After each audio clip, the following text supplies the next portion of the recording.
ये हैं हमारे डॉक्टर अली रहबरी। इनके मरीज अक्सर उनकी दवाइयों से ज़्यादा उनके अखलाक से सही हो जाते हैं। नेक्स्ट। ये है हमारे नदीम भाई। इनको अक्सर ऐसा ही लगता है कि मैं बीमार ही रहता हूँ। अस्सलाम वालेकुम भाई। वालेकुम सलाम। क्या हुआ भाई आपको? जी बताइए, क्या प्रॉब्लम है आपको? सिर बहुत दर्द कर रहा है। नींद नहीं होती आपकी सही से, मतलब आराम नहीं कर पाते आप? नींद तो हो जाती है पूरी। ठीक है, मैं आपको कुछ दवाइयाँ लिख देता हूँ, आप उसको टाइम से ले लीजिएगा, इंशाल्लाह आपको ठीक हो जाएगा।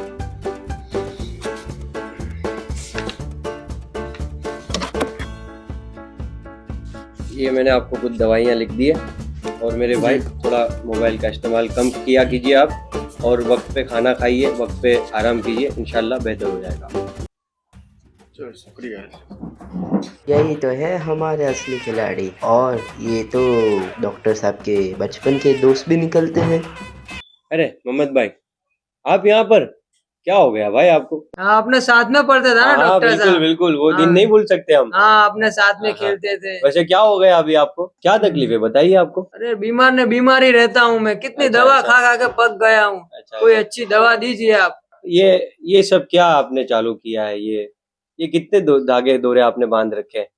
इसे काटने पड़ेंगे इसको तो। अरे यार, आपका दवाई देने का काम है, वो करो ना साहब। ये सही मेरी है फिर भी। ये मेरी वाइफ ने लाके दिया था। हाँ, ये हाँ। बाबा को 1000 रुपये दिया था। सही अब सही इसको है। कैसे काटूं? मैं नहीं काट सकता। ऐसा सही हो ना सही। तो आप 2 इंजेक्शन ज्यादा दे दो, मगर इसको नहीं काट सकता मैं। हाँ लेकिन फिर भी ये आपकी सेहत के लिए जो है ये अरे नुकसानदेह यार, है वो सब छोड़ो, आप दवाई दे दो। ठीक है, दवाई दे देंगे और क्या करेंगे। हम्म। आप तो माशाल्लाह नेक आदमी हो भाई। अरे मुफज्जल भाई, चाय लाइएगा, हमारे दोस्त आए हुए हैं। तो ये हाँ। मतलब किस तरह से, मतलब आप अरे क्या मालूम, बीमार ने बीमारी रहता हूँ। कैसे हो गया मतलब आपको? यार आप तो वैसे मतलब काफी दीनदार आदमी हो यार आप तो। हाँ, थोड़ा ख्याल करते, आपका जैसा नहीं सिर्फ कमाने में ही रहने का हाँ हाँ, ये तो बात करना सही पड़ता। है। ठीक है, चलिए चाय लीजिए, चाय आप। अरे ऐसे चाय पिलाते आपने हो? ये टूटा हुआ बर्तन में चाय नहीं पीनी चाहिए, मकरू है। और आप अच्छा भी अच्छा। क्या ऐसे फूंक हाँ, मारते हो? नहीं मारनी चाहिए फूंक। ये अच्छा अरे हुआ आपने, डॉक्टर साहब, इसके ना इतना भी नहीं मालूम। ये मैंने आपको समझाने के लिए ही फूंक मारी। अब आपको पता है कि फूंक क्यों नहीं मार सकते? क्योंकि फूंक में जो है वो जरासीम होते हैं। अब ये जो बर्तन आप बोल रहे टूटा हुआ नहीं पी सकते, ठीक है, आपको पता है क्यों नहीं पी सकते? नहीं, वो नहीं पता आपको? इससे जो भी ये टूटा हुआ बर्तन होता है उससे जो है जरासीम फैलते हैं, ठीक है।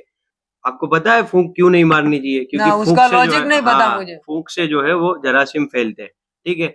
अब आपको ये भी पता होना चाहिए, क्योंकि आपने मुझे बताया कि इसमें नहीं पीनी चाहिए चाय टूटे हुए बर्तन में, ठीक है। तो ये टूटे हुए बर्तन से भी जरासीम फैलते हैं, इसलिए जो है नहीं पीना चाहिए, ठीक है। आप उसमें कैसे फैलते हैं? ये जो बीच में जो क्रैक होता है, उसके जो बैक्टीरिया होते हैं वो आपके शरीर के अंदर जो है वो चले जाते हैं, ठीक है। और उससे आदमी बीमार हो जाता है, ठीक है। इसीलिए जो है नहीं पीना चाहिए हमें टूटे हुए। आपकी बात बिल्कुल सही है, नहीं पी सकते अपने, ठीक है। और ये जो आपने ये जो धागे दोरे पहन रखे हैं आपने, मुझे तो ये देखते हुए लग रहा है कि 6-8 महीने से तो आपने पहने, और इसी के साथ काम कर रहे होंगे आप, उसमें ही पसीना होता होगा आपको।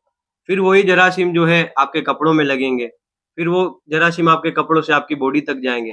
फिर तो मेरे भाई आप कैसे ठीक रहेंगे? आप इसी तरह से बीमार रहोगे। आप थोड़ा लॉजिक लगाइए, ये सब जो है इसे उतार दीजिए। इससे आपकी सेहत बिगड़ने ही वाली है, इससे आप ठीक नहीं रहेंगे। अगर आपको ठीक रहना है, ठीक होना है आपको, तो इसको उतारना पड़ेगा आपको। आज को इसको जो है आपको उतारना पड़ेगा। आप थोड़ा लॉजिक लगा के सोचिए मेरे भाई, ठीक है। ये कभी निकाला है आपने? कभी इसको कभी उतारा है? उतार के ट्राई किया है आपने कभी इसको? नहीं, मैं इसको कभी नहीं निकालता, नहाता अच्छा। हूँ ना तब भी नहीं निकालता मैं। हाँ, बाबा ने हाँ। मना किया, इसको निकाल नहीं सकता मैं। नहीं, फिर तो ये जो है मैंने बताया आपको कि फिर आप वो नहा रहे हो इसी दौरे में, काम भी उसी दौरे में कर रहे हैं, पसीना भी आपको ये दोरे धागे में हो रहा है, फिर ये बैक्टीरिया जो है आपके शरीर में लगने ही लगने हैं। फिर तो आप मेरे भाई कभी सेहतमंद नहीं हो पाओगे, ऐसे ही बीमार रहोगे। बाबा मेरी का बात चक्कर में मानिए, ना पड़ा। आप बाबा के चक्कर में मत पड़िए। मैं आपको कुछ दवाइयाँ लिख देता हूँ, आप उसे टाइम से जो है वो ले लीजिएगा, और इंशाल्लाह आपको जो है सेहत भी मिल जाएगी इंशाल्लाह, ठीक है, शिफा मिल जाएगी आपको। थैंक यू डॉक्टर साहब। बहुत शुक्रिया आपका। हाँ, आपने मेरी आंखें खोल दी। अब ये घर जाके सब मैं काट दूंगा। हाँ? ठीक है, और ये दवाइयाँ जो है वो आप और ठीक है, ये घर जाके उतार दूंगा। आपने मेरी आंखें आप खोल दी। थोड़ा थोड़ा ठंडे दिमाग से सोचिए, ये सब कुछ नहीं है, ये इससे आप और बीमार होंगे और कुछ नहीं है। हाँ ठीक है ठीक है। मेरे भाई, आप उन बाबा के चक्कर में मत पड़िए, कामों का और ज्यादा बीमार हो जाएंगे आप। मेरी बात मानिए, ये दौरे को काट देते। आपको मैंने हर चीज बता दी कि ये जितने भी जरासीम जो है आपके शरीर में जो फैले, वो इसी धागे की वजह से फैले।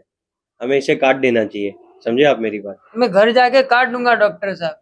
आपकी बात सही है, आप घर जाके, लेकिन आप घर जाएंगे तो वहां भी सबको ये जो जरासीम सबको फैलेंगे और सारे वही आपकी तरह बीमार हो जाएंगे। मेरी बात सुनिए, समझिए, इसको हम यहीं काट देते हैं, ठीक है? ये काट। अच्छा मुफज्जल, जी हाँ। ये इनके धागे को काट दो। जी हाँ। बहुत बदबू आ रही है।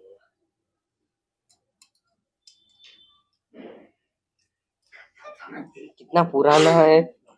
ये फंसा दिया है इनको बाबा ने, ये फेंक दो इसे। अब के Thank you, ठीक है, अब कैसा आपने मेरी महसूस कर आंखें रहे खोल हैं? दी। अच्छा, तो अब आप कैसा महसूस कर रहे हैं? पूरा बोझ हल्का हो गया, अब ऐसा महसूस कर रहा हूँ। हाँ, सही सही है। अब देखिए, इससे जो है आपके जरासीम भी नहीं आएंगे वापस, ठीक है? वाकई अफसोस का मकाम है, एक अच्छे खासे परहेजगार इंसान को ये बाबा लोगों ने भी गुमराह कर दिया।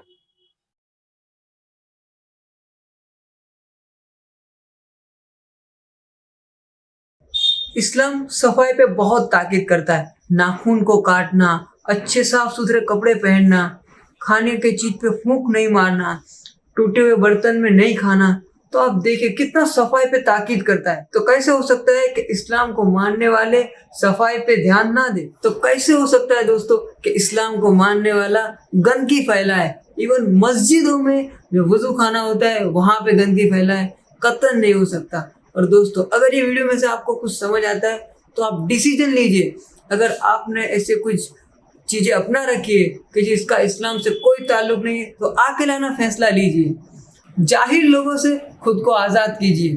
और अगर बच्चों को भी ऐसे बहुत सारे दोरे धागे पहना रखा है और गंदगी हो रही है, बैक्टीरिया फैल रहे हैं, ऐसा कुछ है, तो आज ही वो धागे काट दीजिए। खुदा हाफिज।